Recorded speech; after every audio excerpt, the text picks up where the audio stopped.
everybody, welcome back to C&S Corvettes in Sarasota, Florida. I'm your faithful YouTube host Lyle, and I'm here to talk to you about a special car. Last week I did a video about all the special editions of the C6 Corvette, and I left out one just for you that I'm going to talk about specially because it was truly a one-of-a-kind car, and that car would be the C6 ZR1.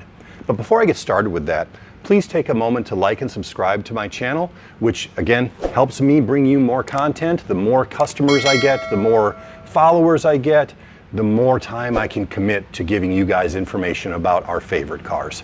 So that said, and thank you in advance, let's get down to talking about the C6 ZR1. In 2009, GM introduced the most powerful car it had ever made. And that says a lot because back in the 60s especially, man, they made some ground pounders, some stuff that was just unbelievably powerful. But this car was on another level. This would be the 2009 ZR1 Corvette. It was a car that had a top speed of 205 miles an hour, legitimate from the factory, okay? Nothing else that GM had made, nothing else that really anybody had made could keep up with that car. It was the first real American supercar, 200 mile an hour plus car that we had seen in America ever. It was powered by the LS9 supercharged V8. It had 638 horsepower. It came only in a 6-speed manual. It had an aluminum frame like the Z06, so lightweight. In fact, with all the additional electrical accoutrement and all the additional power, that car only weighed 170 pounds more than the super lightweight Z06. And when Road and Track tested the car, they said that they could not believe the difference between track time in a Z06 versus track time in a ZR1 because the car was so much better settled and better sorted for the track. They had expected it just to be a faster Z06, when in fact the ZR1 proved to be so much more than that. There was a heavy use of carbon fiber in this car. The hood was carbon fiber, and it had a polycarbonate window in the hood that you could look down and see the intercooler, which was neat because back in that day, everybody wanted a window that they could see the engine in. And while it wasn't a mid-engine car like a Ferrari or a Lamborghini, you did have the window and you could see the engine, which was really kind of cool. The carbon fiber was also used extensively in the fenders, the roof panel, the roll bar, the front splitter, and the rockers. And here's a little bit of Corvette trivia for you. The UV protective coating they had to put on all of that naked carbon fiber that wasn't painted like the hood of the fenders, that stuff cost, this is the real number, $56,000 a gallon. $56,000 a gallon for the UV clear protectant that went on those carbon fiber pieces. You don't want to knock that bucket over while you're working, right?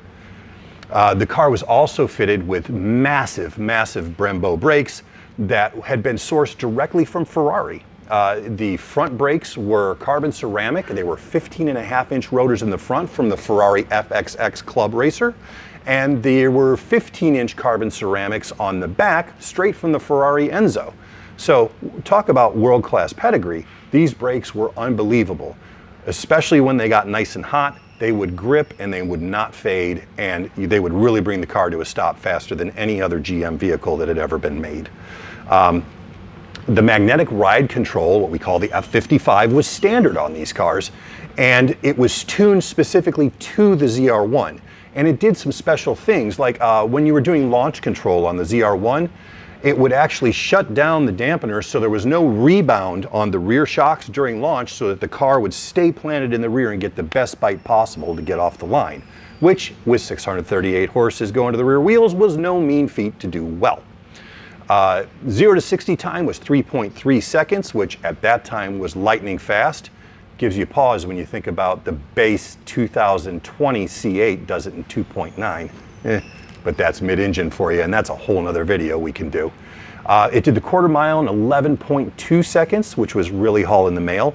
It also did 1.1 G in cornering. So basically, it would pull your face off when you made a hard turn. It was the first Corvette that was offered from the factory that was over $100,000 for its base MSRP, but for the car you were getting, there was nothing else like it in the world that could run with it. Not for twice the price, in all honesty. They found it to be more nimble and more planted than the Z06 because of that F55 suspension.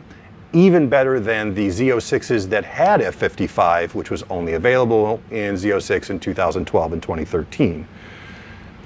They also came with Michelin Sport PS2 tires, which made a huge difference in the grip levels that this car could attain, especially on the racetrack. These cars today are still very, very special. They only made 4,684 of them, and they still command a heady premium. Back 2 to 3 years ago, you'd start seeing them dip down into the 50,000s because now we had the C7 Z06 that had more power and was better and was newer and all cooler and all that stuff.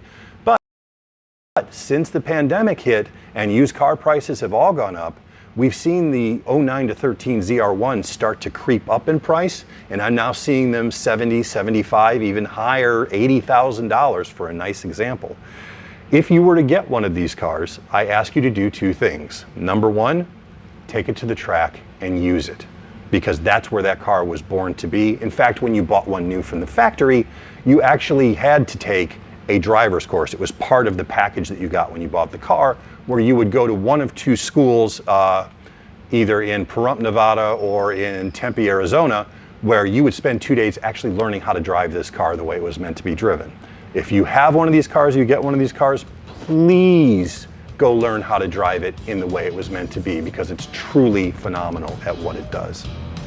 If you have one of these cars, if you have additional questions about one of these cars, or if you want to just send me a picture of the one that you've already got, I'd love to see it. You can reach me at lyle@corvettepartscenter.com, or just comment below and I'll get back. I do my best to answer every comment that comes through.